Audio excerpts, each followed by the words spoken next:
சில நேரத்தில் உங்களுடைய விசுவாச வாழ்க்கையில் மூணாவது உங்களுடைய குறுக்க நிற்கிற மனிதர்கள் யார் தெரியுமா? அவங்க யாரை கொண்டு ஆண்டவரை திட்ட வைப்பாங்க தெரியுமா?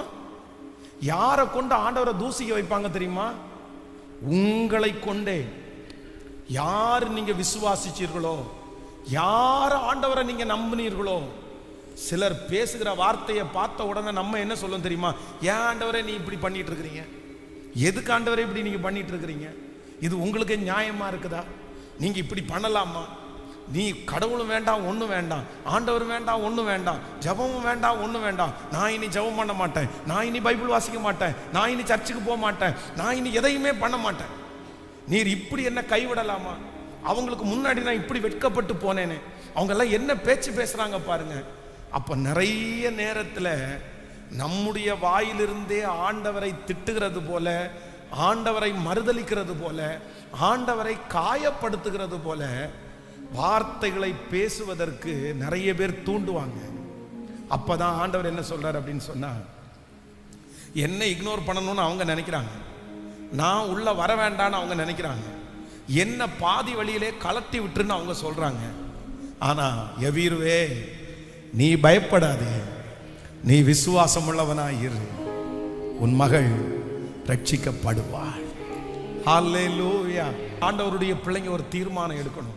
விசுவாச வாழ்க்கையில, விசுவாச பாதையில நீங்க கடந்து போகிற பாதை ரொம்ப கடினமான பாதையா இருக்கலாம், கொடுமையான பாதையா இருக்கலாம், ரொம்ப மன வருத்தத்துக்குரிய பாதையா இருக்கலாம். ஆண்டவரே, ஏன் ஆண்டவரே என்னை இந்த பாதையில நடத்துற வரைக்கும் நீ அமைதியா இருக்கிறீங்களே ஆண்டவரே, சும்மா இருக்கிறீங்களே ஆண்டவரே, நீங்க எப்ப ஆண்டவரே எழும்புவீங்க, நீங்க எப்ப ஆண்டவரே கிரியை செய்வீங்க?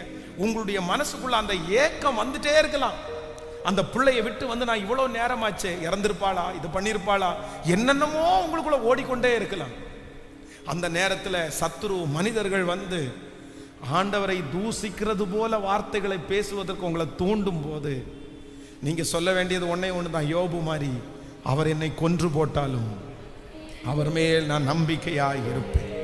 இந்த அக்கினி சூளைக்கு என்னை தப்புவித்தாலும், தப்புவியாமற் போனாலும் நான் ஒரு நாளும் கர்த்தரை மறுதலிக்க போவது இல்லை. இந்த சிங்கங்களுடைய வாய்க்கு ஆண்டவர் என்னை தப்புவித்தாலும் இல்லைனாலும் நான் முன்பு ஜெபித்து வந்தபடியே 3 வேளை கண்டிப்பாக நான் ஜெபிப்பேன். அப்படி என்று யாரெல்லாம் ஒரு தீர்மானம் எடுக்கிறாங்களோ, இனி என்ன நடந்தாலும் கர்த்தர் தான் எனக்கு தெய்வம், அவர்தான் எனக்கு தெய்வம், அவர்தான் எனக்கு இரட்சகர், அவரை விட்டு நான் அந்த புறம் இந்த புறம் திரும்ப போவது இல்லை. என்னை அழைத்தவர் உண்மையுள்ளவர், நான் விசுவாசித்திருக்கிறவர் பெரியவர், அவர் என்னுடைய வாழ்க்கையில என்ன அனுமதித்தாலும் அதிலே ஒரு நிச்சயமாய் ஒரு நோக்கம் உண்டு, ஒரு நோக்கம் உண்டு. கைகளை உயர்த்தி, அப்பா இதுவரைக்கும் என் மனசார ஏதாவது பேசி இருந்தா என்னை மன்னிச்சிருங்க ஆண்டவரே, நீங்க ஏன் இப்படி இருக்கிறீங்கன்னு கேட்டதுக்காக என்ன மன்னிச்சிருங்க ஆண்டவரே. சத்தமா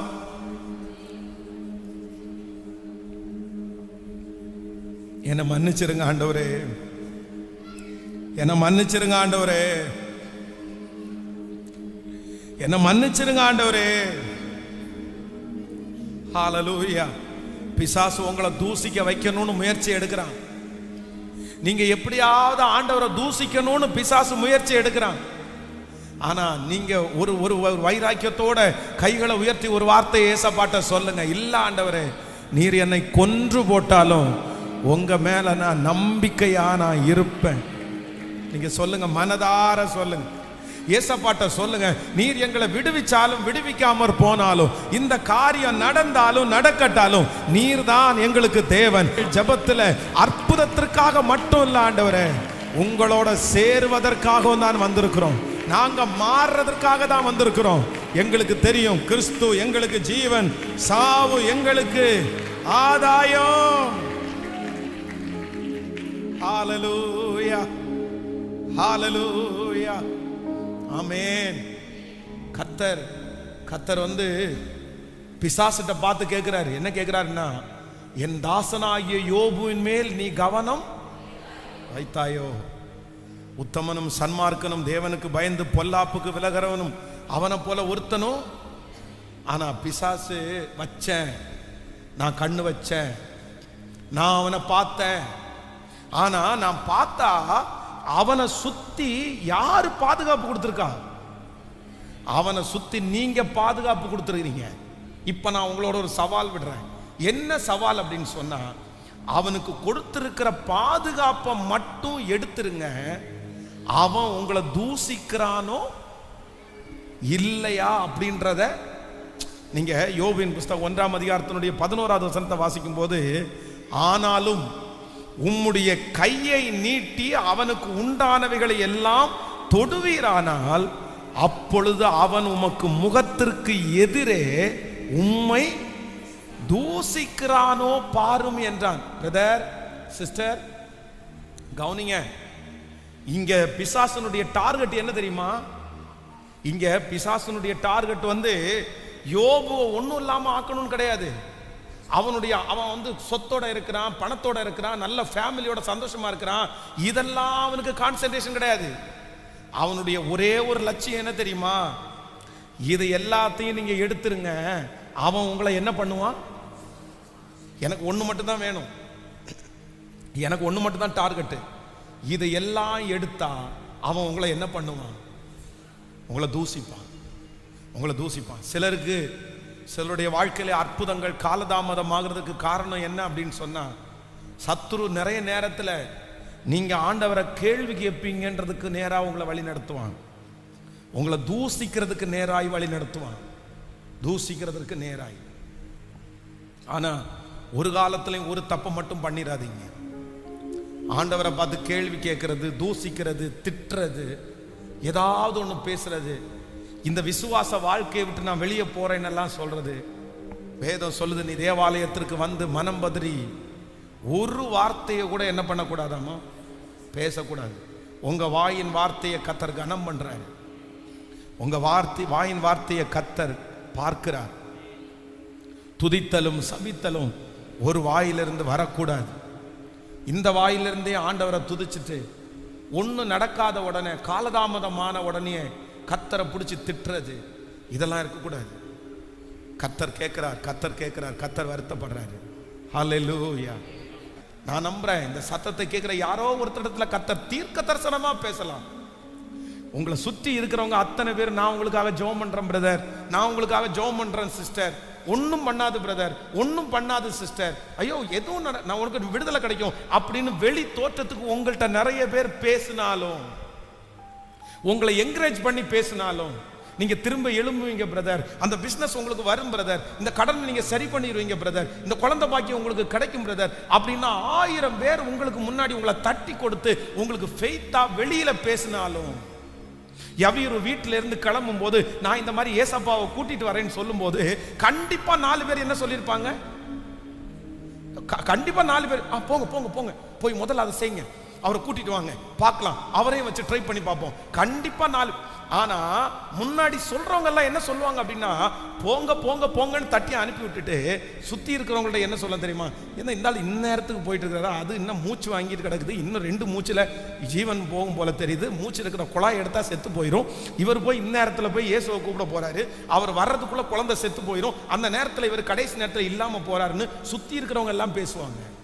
உங்க கண்ணுக்கு முன்னாடி நடக்கும் நடக்கும் பிரதர், நடக்கும் சிஸ்டர்னு பேசி சுத்தி இருக்கிற யாருக்குமே விசுவாசம் இல்லாம இருக்கலாம். ஆண்டவர் தீர்க்க தரிசனமா பேசலாம். பாஸ்டர் நீங்க சொல்றது 100% உண்மை, எங்கிட்ட நிறைய பேர் ஜெபம் பண்றேன்னு சொல்றாங்க, எங்கிட்ட நிறைய பேர் என்கரேஜ் பண்றாங்க, ஆனா சுத்தி பேசிக்கிறாங்க, இவன் எழும்ப மாட்டான். எப்படி தாவீதிடத்துல சொன்னாங்களோ, படுக்கையில கிடக்கிற அவன் இனி எழும்ப மாட்டான், இந்த இடத்துல இருந்து அவனால பண்ண முடியாது, அவன் பிள்ளையினுடைய குடும்பம் இனி ஒண்ணு சேராது, அந்த குடும்பத்துல எதுவுமே நடக்காது அப்படின்னு சுத்தி இருக்கிறவங்க நிறைய பேர் பேசிட்டே இருக்கலாம். அதற்காக அவங்க ரெடியா இருக்கலாம், ரெடியா இருக்கலாம், எல்லா இடத்துக்கும் போன் பண்ணி அப்படி கூட சொல்லி இருக்கலாம். அதனாலதான் அத்தனை பேரும் உடனே கூடி வந்துட்டாங்க. இங்கிருந்து வீட்டுக்கு வர்ற அந்த டைமிங்குள்ள அத்தனை பேரும் ஒப்பாரி வைக்க ஆரம்பிச்சிட்டாங்க, கத்த ஆரம்பிச்சிட்டாங்க. ஆண்டவருக்கு பயங்கரமான கோபம் வருது. உள்ள போயிட்டு அத்தனை பேரையும் அடிச்சு துரத்திட்டார், போயா வெளியே போங்க, அத்தனை பேர் வெளியே போங்க. இப்ப அந்த பொண்ணையும் அவங்க அப்பாவையும் 3 பேரை சீடர்களை மட்டும் உள்ள விட்டுட்டு கத்தர் அந்த பிள்ளையினுடைய கையை பிடிச்சு கத்தர் அப்படியே எழுப்பி விடுறார். அந்த பிள்ளை கத்தர் மறுபடியும் ஜீவன் கொடுக்கிறார். ஹல்லேலூயா, ஹல்லேலூயா. நிச்சயமாய் உங்களுடைய விசுவாசத்தை கர்த்தர் கனப்படுத்த போறார். பயப்படாதே, பயப்படாதே. நீ விசுவாசம் உள்ளவனா இரு. அப்பொழுது நீ நினைத்திருக்கிற காரியம் நடக்கும். அந்த காரியம் திரும்பி வரும். அந்த காரியம் திரும்ப கட்டப்படும். அந்த காரியம் அமையும். அந்த காரியத்தை வாய்க்க பண்ணுவான், வாய்க்க பண்ணுவான். கைகளை மேல உயர்த்தி, என் வாயினால எந்த வார்த்தை நான் சொல்ல மாட்டேன். உங்களை தூசிக்கிறதுக்கு நான் யாரு? லதரம் கனதோரபா லதரபௌதஹதலரமா. ஓ, யாரோ ஒருத்தர் அப்படி சொல்லியிருந்தா கூட மன்னிப்பு கேளுங்க ஆண்டவரிடத்துல. முழு பலத்தோட மன்னிப்பு கேளுங்க. கர்த்தர் இன்னைக்கு சிலரிடத்துல கர்த்தர் தீர்க்க தரிசனமா கர்த்தர் பேசிட்டே இருக்கிறாரு. கர்த்தர் தீர்க்க தரிசனமா கர்த்தர் பேசிட்டே இருக்கிறாரு. சொல்லுங்க முழு பலத்தோட, ஆண்டவரே இல்ல ஆண்டவரே, இல்ல ஆண்டவரே. என்னை சுத்தி இருக்கிற எத்தனை பேர் அப்படி சொன்னாலும் இல்ல, நாங்க பயப்பட போறதில்ல, நாங்க பயப்பட போறதில்ல. நீர் செய்யணும்னு நினைச்சிட்டீங்கன்னா, நீங்க எங்களை தூக்கணும்னு நினைச்சிட்டீங்கன்னா, நீங்க எங்களை தலை நிமிர பண்ணணும்னு நினைச்சிட்டீங்கன்னா, அப்பா எப்படி வேண்டும் என்றாலும் நீர் எங்களுக்கு செய்வீர் என்று எங்களுக்கு தெரியும் ஆண்டவரே. ஹல்லேலூயா, ஹல்லேலூயா, ஹல்லேலூயா. உம்மால் கூடும், எல்லாம் கூடும். நீர் ஒரு வார்த்தை சொன்னால் போதும். சொல்லுங்க, நீர் ஒரு வார்த்தை சொன்னா போதும். இன்னைக்கு நிறைய பேருக்கு அற்புதம் நடக்குது. உங்க விசுவாசத்திற்கு கர்த்தர் ஒரு தைரியத்தை கொடுக்கிறார். உங்க விசுவாசத்துக்கு கர்த்தர் ஒரு தைரியத்தை கொடுக்கிறார்.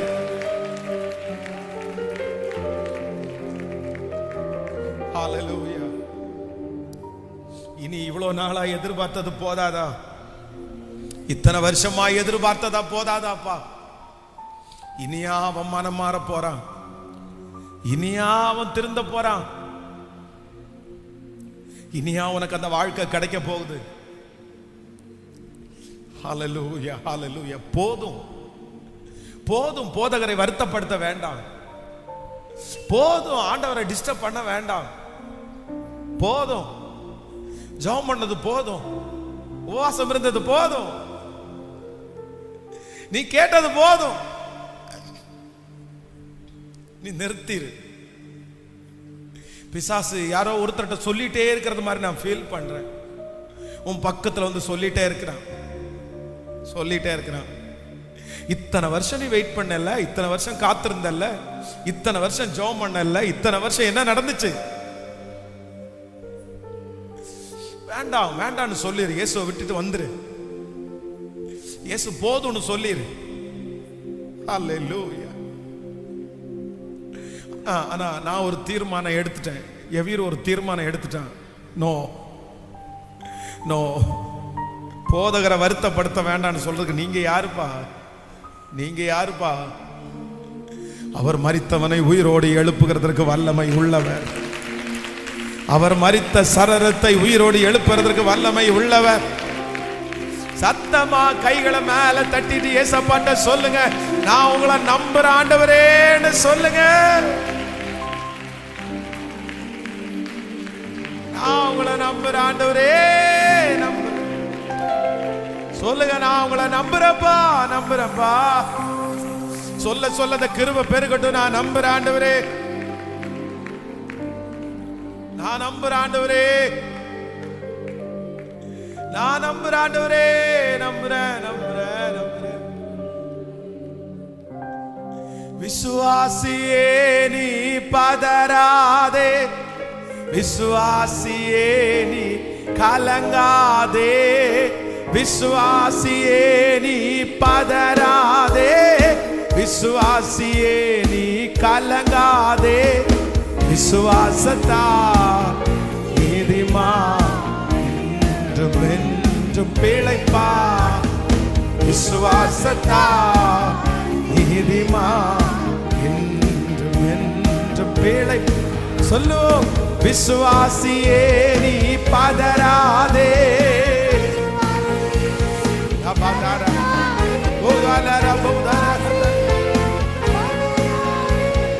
விசுவாசியே கலங்காதே. விசுவாசத்தா நீதிமா என்றும் என்றும். விசுவாசத்தா